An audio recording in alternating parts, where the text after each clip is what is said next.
is as I thought. How, sir? You say you saw someone in the corridor? No, only a candle on the floor. But you heard an odd laugh. You've heard that laugh before, I should think, or something like it. There is a woman who sews here, Grace Poole. She laughs in that way. She's a singular person, sir. You've guessed it. Grace Poole, she is, as you say, singular. Very. I shall reflect upon the matter. Right, sir. Miss Eyre, you are the only person beside myself who knows the details of tonight's incident. You're no talking fool. You will say nothing. I will account for this state of affairs. Now, go to your own room. You cannot sleep here, sir. I shall do very well on the library sofa. Must be nearly 4. In 2 hours, the servants will be up. Good night, then, sir.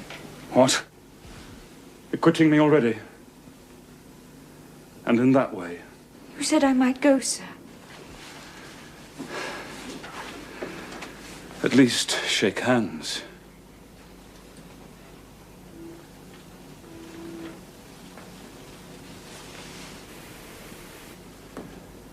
You saved my life. I have a pleasure in owing you so immense a debt. There is no debt or obligation in the case. Oh, I knew you would do me good in some way. At some time, I saw it in your eyes the first time I beheld you. That expression and smile did not.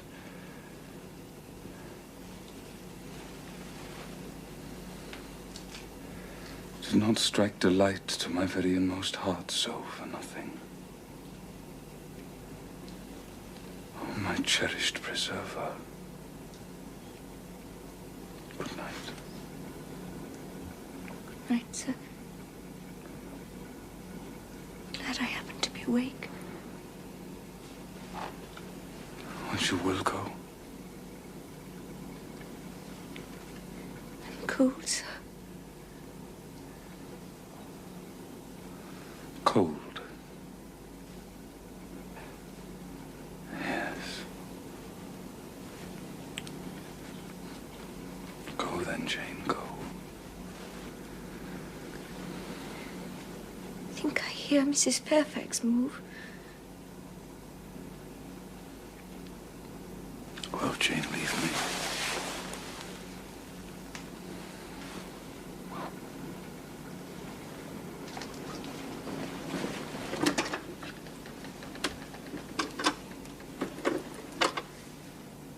Right, sir.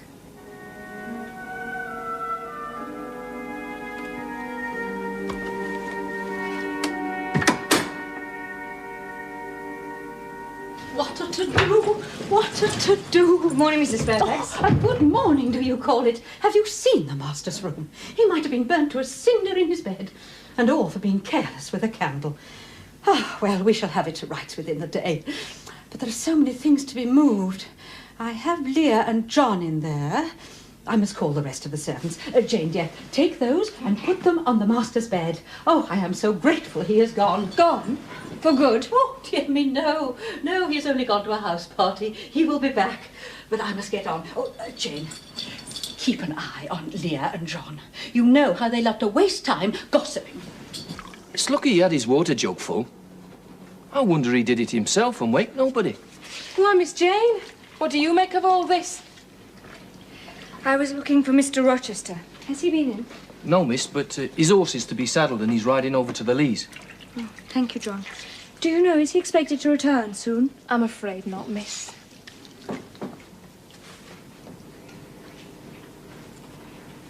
Good morning, miss. Good morning, Grace. 'Tis a strange affair, is it not? I've been told what happened. Did Mr. Rochester wake no one?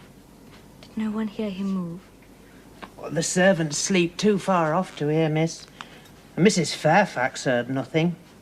Elderly people often sleep heavy. But you sleep nearby, miss, and I should say that being young, you're a light sleeper. Did you not hear a noise? I did. At first I thought it was Pilot. But Pilot cannot laugh. And I'm certain I heard a laugh. A very strange one. Well, it's hardly likely Master would laugh when he was in such danger. I should think, miss, you must have been dreaming. I was not dreaming. You did not think of opening your door and going out into the gallery? Certainly not. I bolted my door.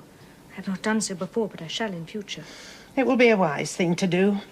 I've never heard of the hall being attempted by robbers, but there are hundreds of pounds worth of plate, and there are very few servants. I always think it best to err on the safe side. A deal of people, miss, are for trusting all to Providence. But I say Providence blesses those that help themselves. Mrs. Poole, will you come down to the servants' dinner? No. Just put my pint of porter and a bit of pudding on a tray and I'll carry it upstairs. You'll have some meat. Oh, just a morsel. And a taste of cheese, that's all, Maria. Mrs. Fairfax is looking for you, miss, for dinner. Thank you.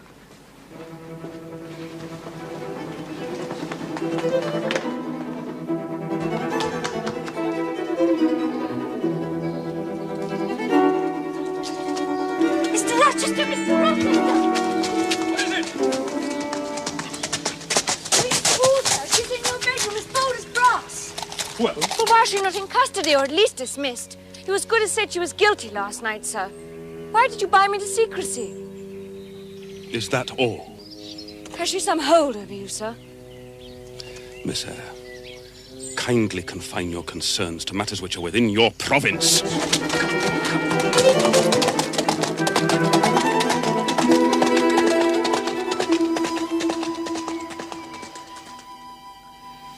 10 days. And not a word from Mr. Rochester. I wouldn't be surprised if he doesn't go straight back to the continent and doesn't show his face in Thornfield for another year or more. Or would he not let you know? No. He has often left us suddenly and without warning. Oh, the tray is not yet ready for you, Leah. No, Mum, but here's a letter just come. Oh. Thank you. It is from the master. Well.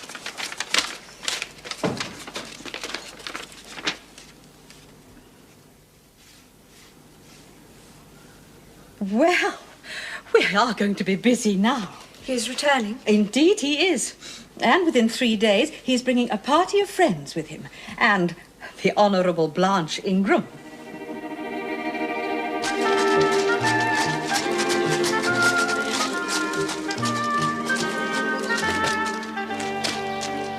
Good morning, Ma'am.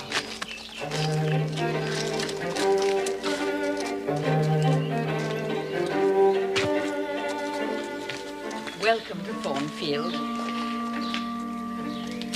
Welcome home, sir. Thank you, Mrs. Fairfax. I've enjoyed the company of my own equal on horseback in the county. We've had taste of friends by 5 minutes. I always adore this house. Mrs. Grace was an adorable guest. Rogers, who is that lady? That's the Honourable Miss Blanche Ingram, miss. Thank you. Let me show you to your room. Mrs. Fairfax will attend upon you till your servant arrives.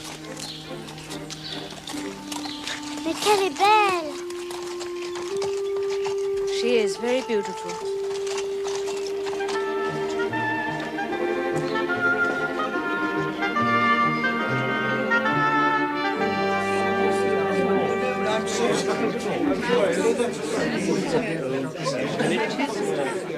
The carriages are ready, sir. Thank you, John. En avant, mes amis!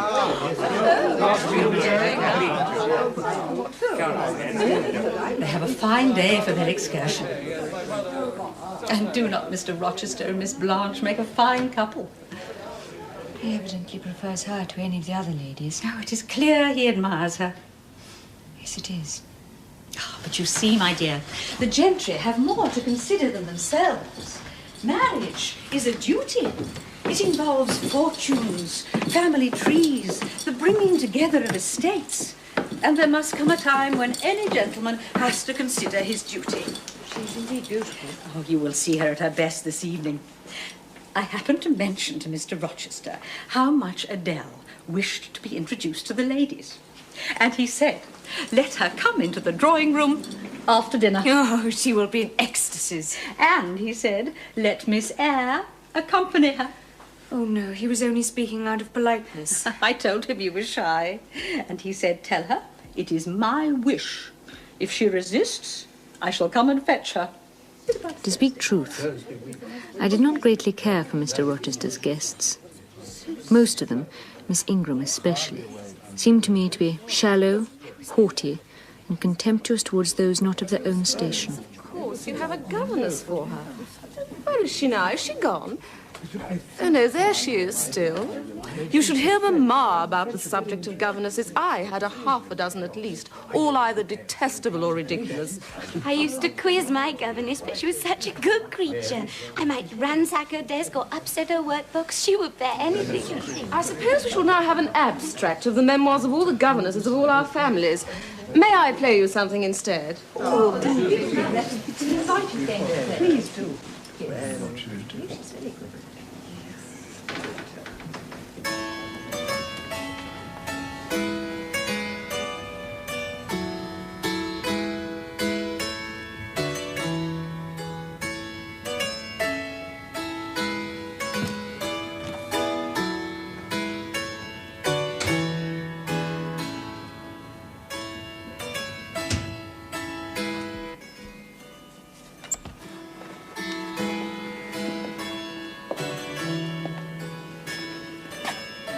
How'd you do?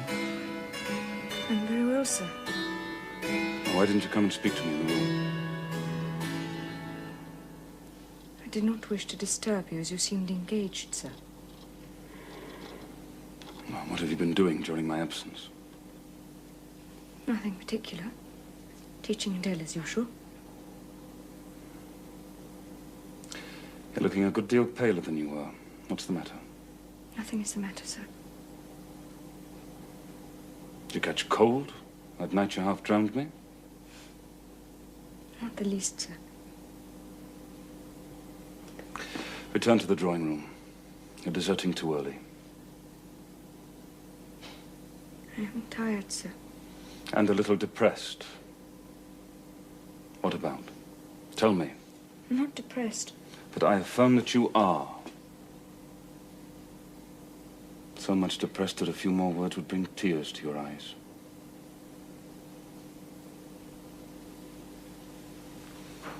If I had time, I'd know what all this means. No. Tonight I excuse you, but remember, so long as my visitors stay, I shall expect you in the drawing room every evening. It is my wish. Don't neglect it. Now go. Send Sophie for Adele. Good night.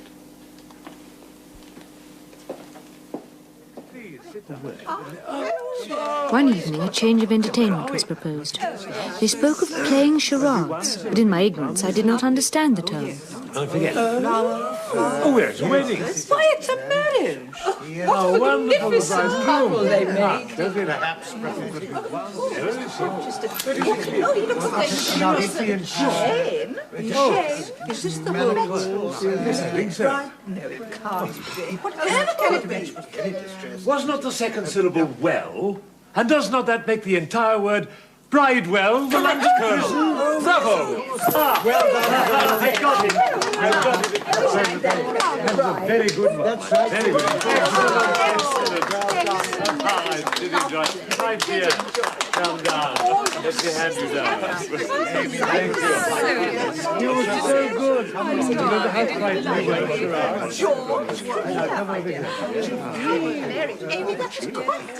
And remember, Miss Ingram, you are now my wife.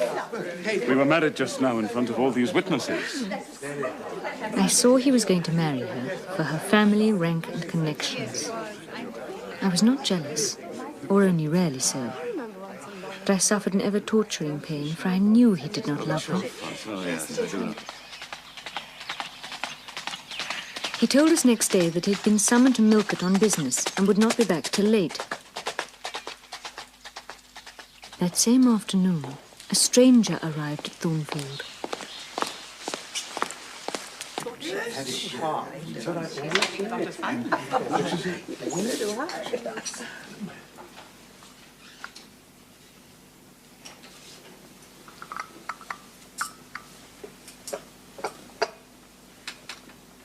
It appears I arrive at an inopportune time, madam, when my friend, Mr. Rochester, is from home.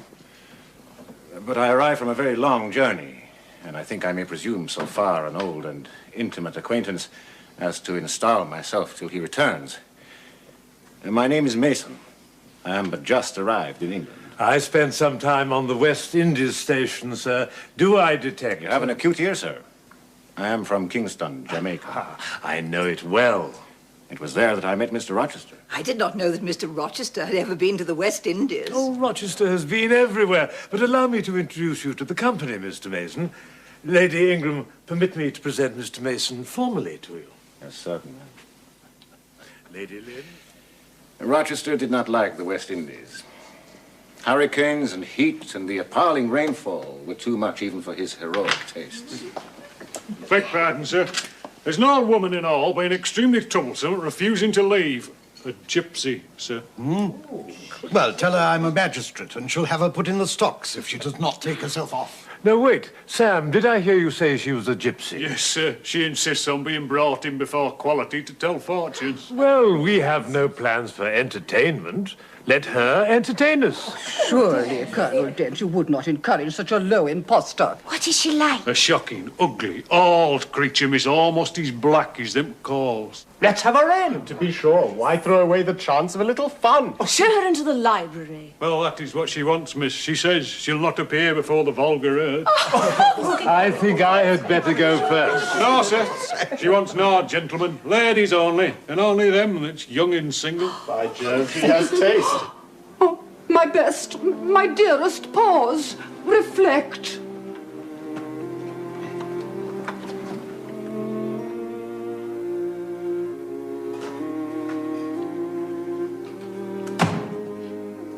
What did she say, Blanche? Well, Blanche? She poured my palm and told me what such people usually tell. It is my turn now.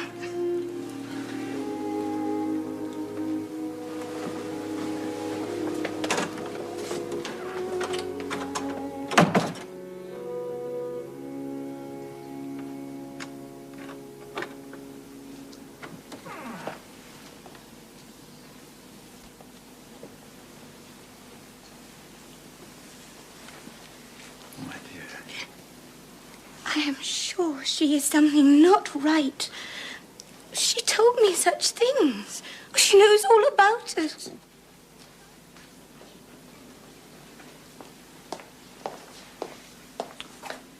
If you please, miss, Gypsy says there is another young, single lady in room and she'll not go until she's seen me. The governess, indeed. I will go by all means.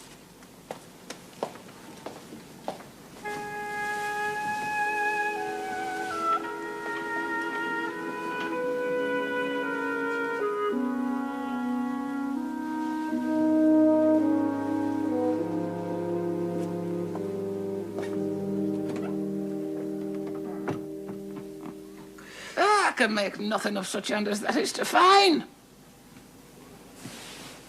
Nail on the rug. It's in the face. It's about the eyes and the set of the mouth. I wonder with what feelings you came to me tonight. You have no secret hope that whispers to you of a sweet future? The utmost I hope is to save enough money for a little school someday. Mean food for the heart. And when you're sitting in that window seat. Oh, yes, I know your habits. You have been speaking to the servants. I know one of them. You're sharp, you're quick. Mrs. Poole. Oh, don't be alarmed. She's a safe hand, is Mrs. Poole. She can be trusted. Now, when you're sitting in that window seat, do you think of nothing but your future school? Is there not one of your companions you think about? Is there not one face that you study? I like to observe all faces. You're forced to observe your master. He is not at home. Does that blot him, as it were, out of existence? I can scarcely see what Mr. Rochester has to do with my ways. Ah, amid all this society, have you not seen love in his face? I did not come here to confess. Is it known that Mr. Rochester is to be married? Ah, and to the beautiful Miss Ingram. Shortly. Appearances would make it seem so. But, Mother, I did not come here to hear Mr. Rochester's fortune. I came to hear my own. Ah, your fortune is yet doubtful. Chance has offered you a measure of happiness. It depends on yourself to stretch out your hand and take it up. Whether you will do so is the question. Kneel again on the rug. Do not keep me long. The fire burns me.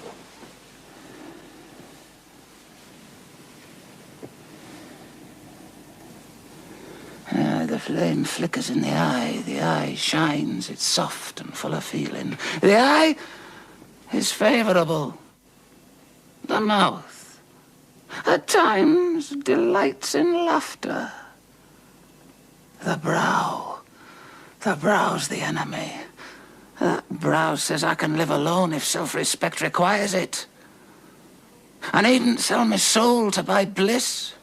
That forehead declares reason, sits firm and holds the reins.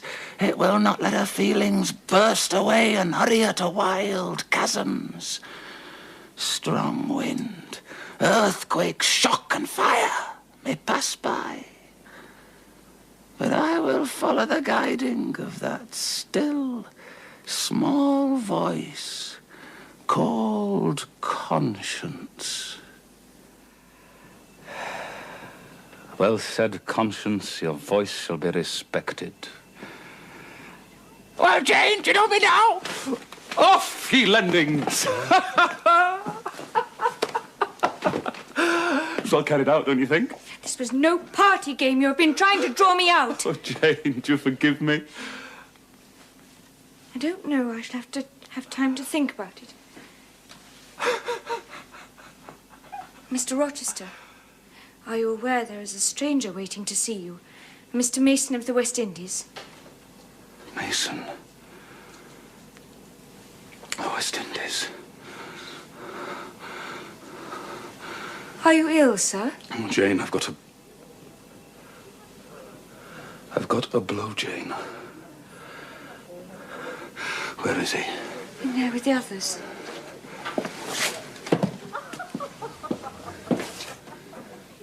No whispering. They're laughing and talking. He seems sociable. Sociable? Jane, if all those people turned their back on me, went away from here, would you go too? I would stay with any friend. I will stay with you. But why? Jane, go in there. Step quietly up to Mason. Whisper in his ear. Tell him that Rochester is here and waiting to see him.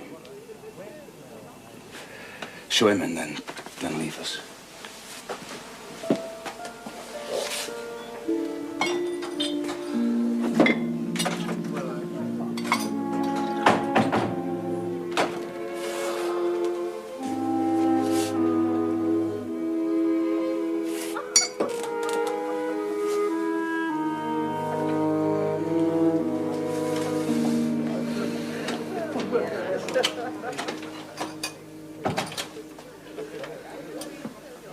Rochester.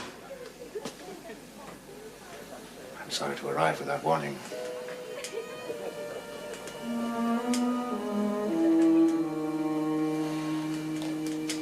I must declare you're looking well, Richard. Yes, Edward. Time has been kinder to me than I would have imagined. I wondered I could say the same. Mason, I don't like you going up there tonight. Not on your own. wait till tomorrow. I must go up now. I could not sleep otherwise.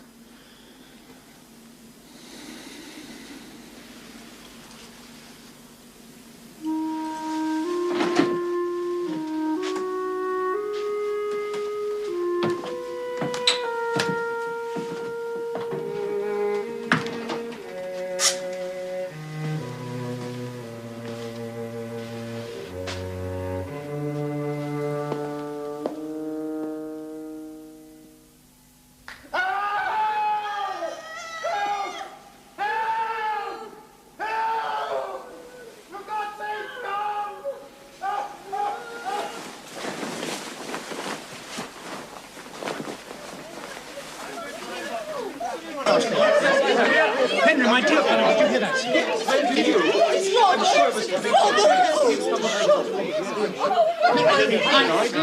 Where the devil is Rochester?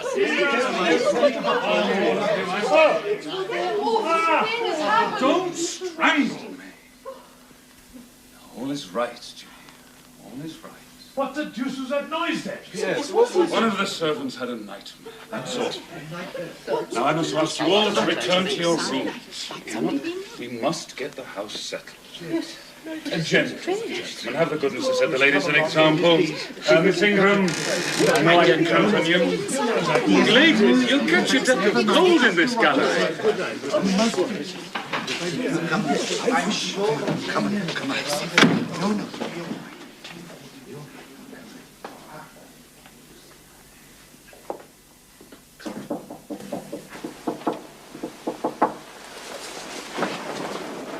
Who is it? Open the door. You got any smelling salts? Yes. Bring them.